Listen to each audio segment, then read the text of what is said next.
Hello बच्चों, प्रेम विद्या मंदिर Hindi high school से मैं किशोर सर आज कक्षा 7वीं की यानी कि 7th स्टैंडर्ड के लिए जीके सब्जेक्ट यानी कि सामान्य ज्ञान लेके आया हूँ। तो बच्चों 1 से 4 पाठ हमारे हो गए हैं। आज हम पढ़ेंगे पाठ नंबर 5, हमारे शरीर के भीतर। तो बाहरी आवरण तो हमने देखा है, हमारे पास कान, नाक, मुँह, शरीर, हाथ, पैर, फिर सब कुछ हमारे पास है। पर जो भीतरी शरीर है उसके बारे में यहाँ पे हमको जानकारी मिलनी है। तो बच्चों यहाँ पे सबसे पहले हम बात करते हैं हृदय की, जिसको हम हार्ट बोलते हैं, जिसकी फ़ोटो बाजू में लगाई हुई है। यह स्नायु से बना हुआ थेकनी जैसा खोखला अवयव है। हृदय निरंतर धड़कता रहता है और पूरे शरीर में रुधिर को प्रवाहित करता है। 1 मिनट में वह करीबन 70 से 72 बार धड़कता है। तो यस बच्चों, हृदय जो होता है, हमारा जो दिल होता है, वो पंपिंग करता है। पंपिंग माने कि वो क्या, ब्लड को खींचता है, फिर ब्लड को देता है वापस पूरे शरीर में। इस प्रकार से वो रुधिर को यानी कि ब्लड को जो है निरंतर सर्कुलेट करता रहता है। ये रही बच्चों उसकी पिक्चर। उसके बाद हम बात करेंगे दिमाग की। तो बच्चों दिमाग में कहे तो जिसको हम ब्रेन कहते हैं, यह हमारे शरीर का नियंत्रण केंद्र है। यह अत्यंत सख्त खोपड़ी के अंदर है। खोपड़ी द्वारा दिमाग की रक्षा की जाती है। दिमाग हमारी प्रतिभा, बुद्धि, जागरूकता और स्मरण शक्ति का केंद्र भी माना जाता है बच्चों। अब हम बात करेंगे फेफड़े, जिसको हम लंग्स कहते हैं।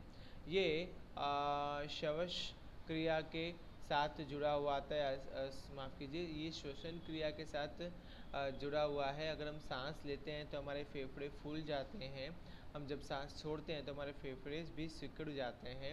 नाक से ली गई सांस फेफड़ों में आती है। फेफड़े द्वारा हवा का ऑक्सीजन में रुधिर में मिलता है और रुधिर में से कार्बन डाइऑक्साइड उच्छ्वास द्वारा बाहर निकालती है। फेफड़े रुधिर को शुद्ध करने का भी काम करते हैं। यकृत, जिसको लीवर कहते हैं, ये बच्चों उसकी फ़ोटो आपको दिख रही होगी। ये हमारे शरीर की सबसे बड़ी ग्रंथि है। यह पेट के दाईं ओर स्थित है। देखो ये पेट है, उसके दाईं ओर स्थित है। यकृत में पित्त बनता है। यकृत पाचन क्रिया में मदद करता है।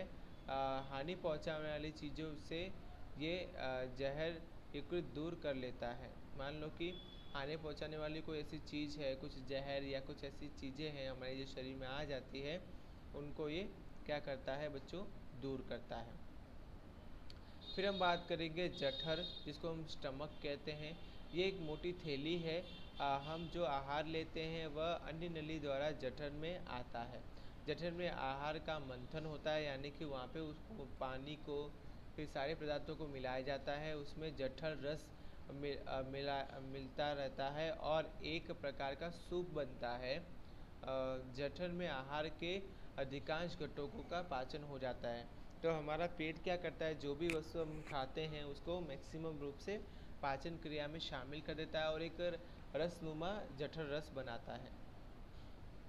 अब हम बात करेंगे मूत्रपिंड, जिसको हम किडनी कहते हैं। ये दोनों किडनियाँ होती है बच्चों। ये हमारे शरीर के रुधिर को छानने का काम करती है। पेट के ऊपर पीछे की ओर सेब के दाने जैसे 2 मूत्रपिंड होते हैं। मूत्रपिंड अतिरिक्त पानी, क्षार या रुधिर की अशुद्धि को छानने का काम करती है और कचरे को पेशाब द्वारा निकाल देती है।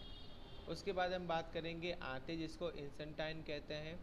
ये हमारे शरीर के एक लंबी नली के रूप में होती है। वह जठर के साथ जुड़ी होती है। जठर से गुजरने के बाद आहार छोटी आंत में आता है और वहाँ उसका पाचन होता है। न पचा हुआ आहार बड़ी आंत में जाता है, जिसका अंत में मल के रूप में शरीर से बाहर निष्कासन किया जाता है। ये है आपका मल द्वार, और ये छोटी आंत और बड़ी आंत। हड्डियाँ, बॉन्ड्स, यह हमारे शरीर के आकार और आधार देती है। ये सख्त और मजबूत होती हैं। हड्डियों के ढांचे को अस्थि पंजर कहते हैं।